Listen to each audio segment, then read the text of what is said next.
kittens, little calico cat.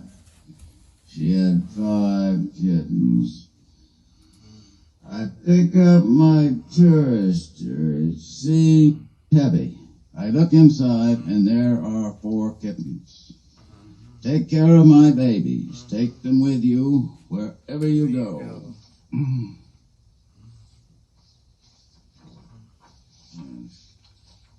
Oh, here we are, yes.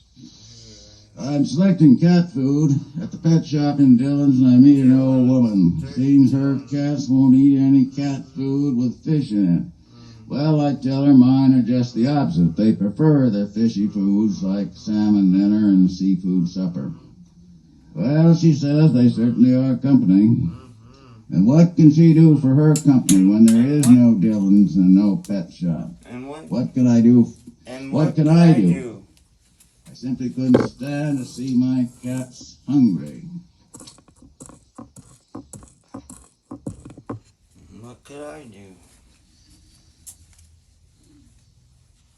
Well, there are many wild cats, some of them that could be tamed, cats that weigh only 3 pounds.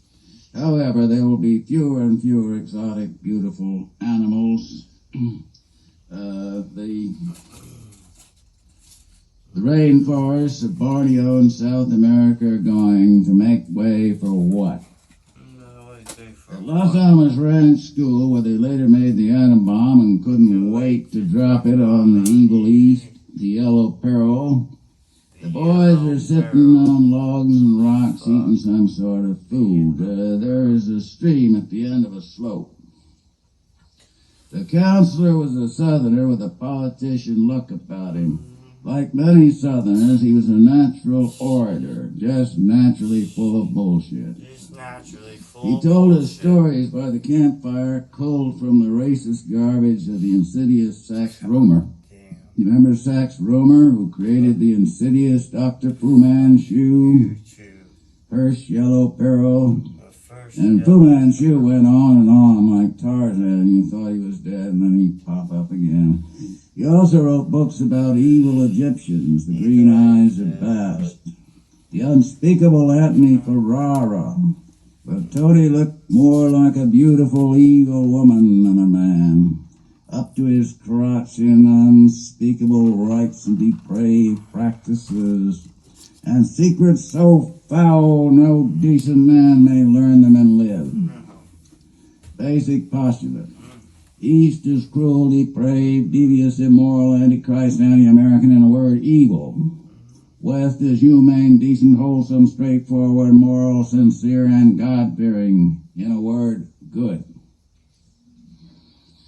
Good for what exactly?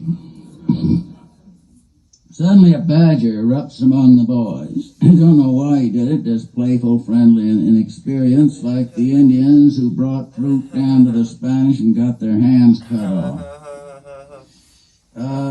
So the counselor rushes for his saddlebag and gets out his 1912 Colt 45 auto and starts blasting at the badger, missing him with every shot at 6 feet.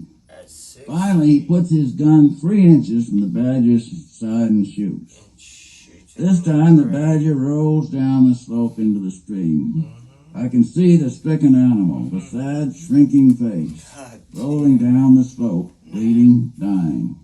You see an animal, you kill it, don't you? It might have bitten one of the boys. No. This book is about interspecies contact, not interspecies communication. There's a basic difference between communication and contact. Communication is designed to avoid contact, to maintain a distance across which communication can take place.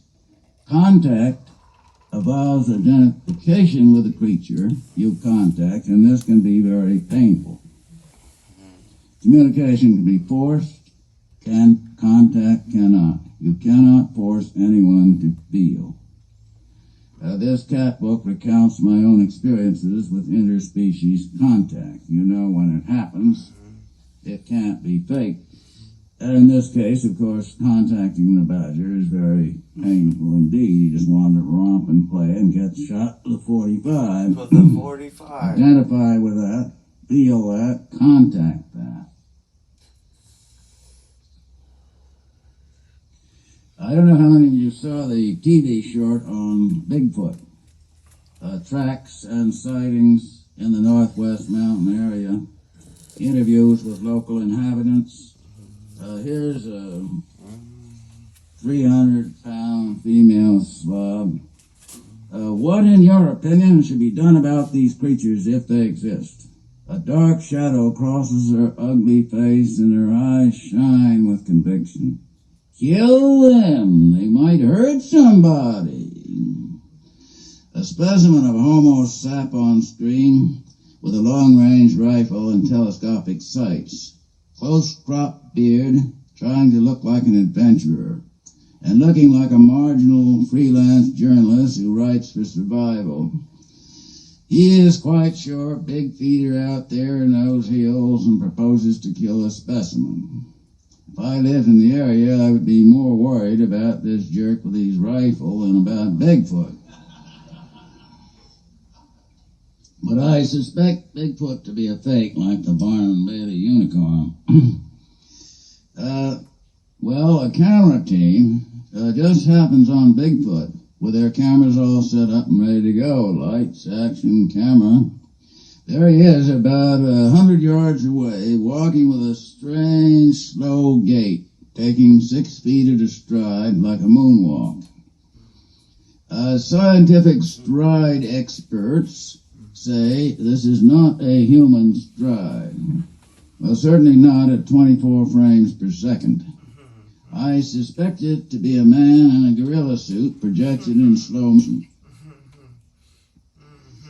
When I was 4 years old, I saw a vision in Forest Park, St. Louis. My brother was ahead of me with an air rifle. I was lagging behind, and I saw a little green reindeer about the size of a cat, clear and precise in the late afternoon sunlight as if seen through a telescope. Well, can those images, those visions be photographed? Certainly. Anything that can be seen can be photographed.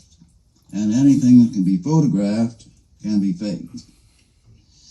The magical medium is being bulldozed away. No more green reindeer in Forest Park.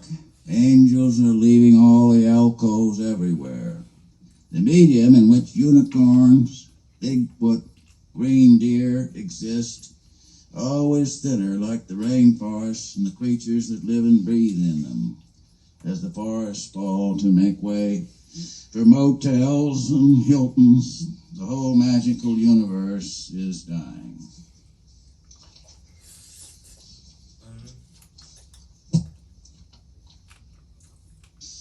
Well, life such as it is goes on. Dylan's is still open. I am the cat who walks alone. To me, all supermarkets are alike.